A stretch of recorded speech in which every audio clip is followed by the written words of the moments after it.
है सुन्नी दावत इस्लामी की दरसी किताब बरकात शरीयत में हुजूर कायदे मोहतरम हजरत अल्लामा हाफिज व कारी मोहम्मद शाकिर अली नूरी रज़वी साहब किबला एक हिकायत नकल फरमाते हैं, जिसको मैं अपनी अल्फाज का जामा पहनाकर आपकी खिदमत में इख्तिसार के साथ पेश करना चाहता हूँ। एक अल्लाह के बरगजीदा बंदे अल्लाह अकबर अपनी बूढ़ी माँ से कहते हैं, अम्मी मुझे काबतुल्लाह की जियारत का शौक हुआ है, अगर इजाजत दें तो मैं काबे की जियारत के लिए जाऊं।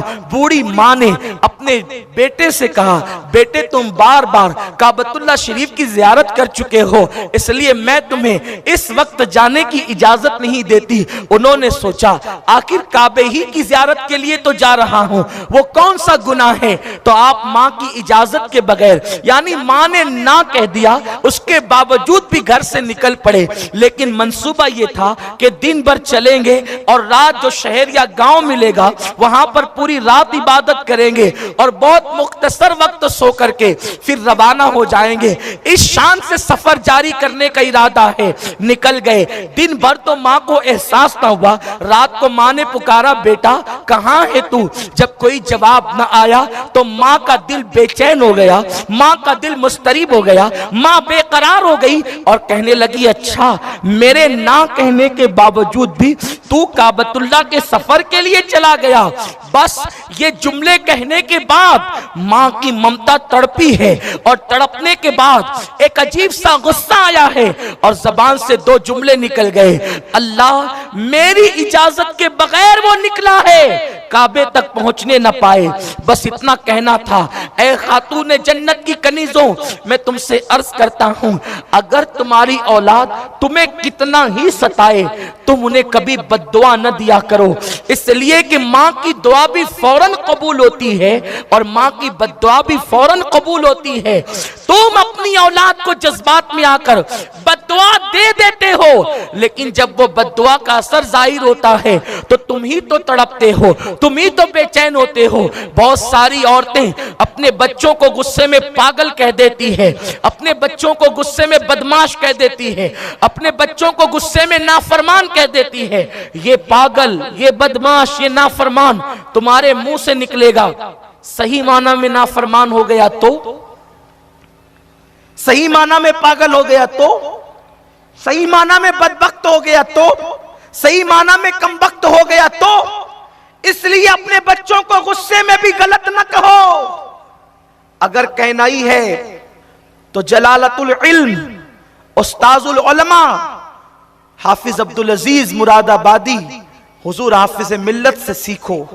जब आप गुस्से में आते थे तो गुस्से में भी बच्चों को जन्नती कहकर पुकारते थे, अपने तलबा को जन्नती कहकर पुकारते थे। गुस्सा भी उतर जाए और कबूल हो जाए तो उनका बेड़ा भी पार हो जाए।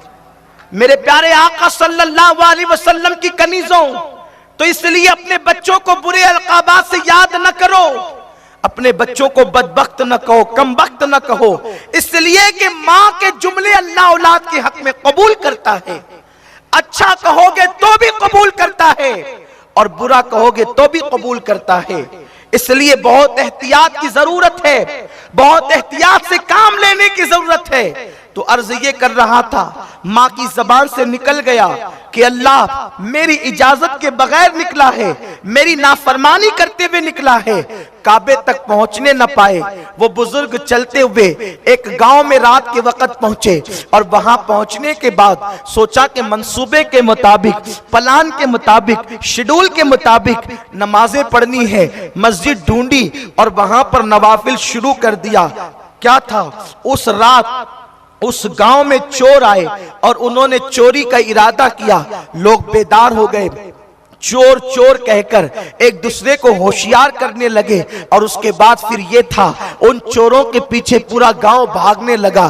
चोर ने जो है वो मौके का फायदा उठाया, मस्जिद की गली में घुसा और अंधेरे में कहीं गायब हो गया। लोगों को शुबा हो गया, इसलिए शुबा हुआ क्योंकि कुदरत जो चाहे करे, उसकी शान निराली है, उसकी गैरत का आलम अजीब है। मेरे प्यारे आका सल्लल्लाहु अलैहि वसल्लम की कनीजों, लोगों को यूं लगा कि चोर मस्जिद की गली में घुसकर मस्जिद के अंदर दाखिल हुआ। जब लोग मस्जिद में गए तो क्या देखा, एक बंदा सजदे में है। लोगों ने पकड़ कर उठाया और खूब मारा और उसके बाद कहने लगे चोरी करता है, और जब पकड़े जाने का अंदेशा होता है तो सजदा करके लोगों को धोखा देता है।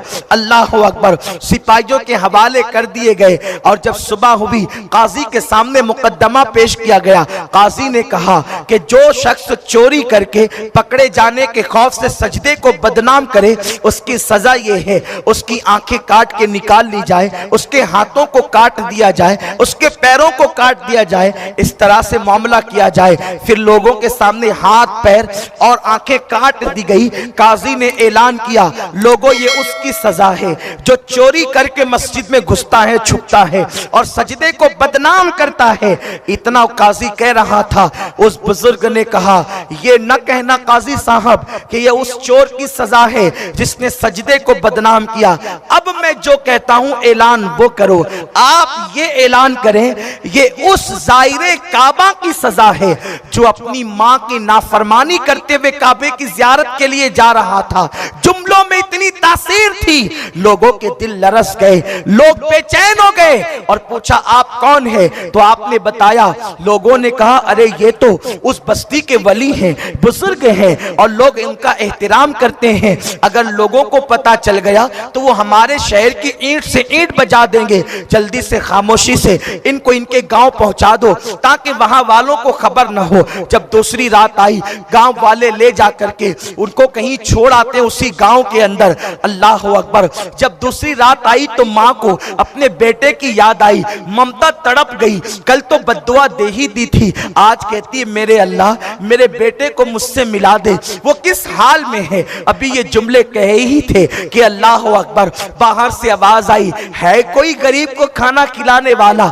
मैं 2 दिन से भूखा हूं, मुझे कोई खिला दो। तो मां ने, उनकी अम्मी जान ने जो है वो किसी फकीर की सदा समझ करके आवाज लगाई, ए फकीर जरा मेरे घर के पास चल करके आ जा ताकि मैं तेरी झोली में भीख डालूं। तो इन्होंने कहा कि माई मेरे पैर कटे हुए हैं। तो कहा हाथ बढ़ा ताकि भीख डालूं। कहा मेरे हाथ भी कटे हुए हैं। तो कहा कि तू नामहरम है और गैर महरम के सामने मैं कैसे आ सकती हूं, अब बता मैं क्या करूं। तो इन्होंने कहा माई मैं अंधा भी हूं इसलिए तुम मुझे खिला दो, मैं तुम्हें देख नहीं सकूंगा। जैसे ही वो बाहर निकली देख करके हैरान रह गई कि हाथ और पैर कटे, आंखें कटे हुए, ये कोई फकीर नहीं है बल्कि खुद का बेटा है।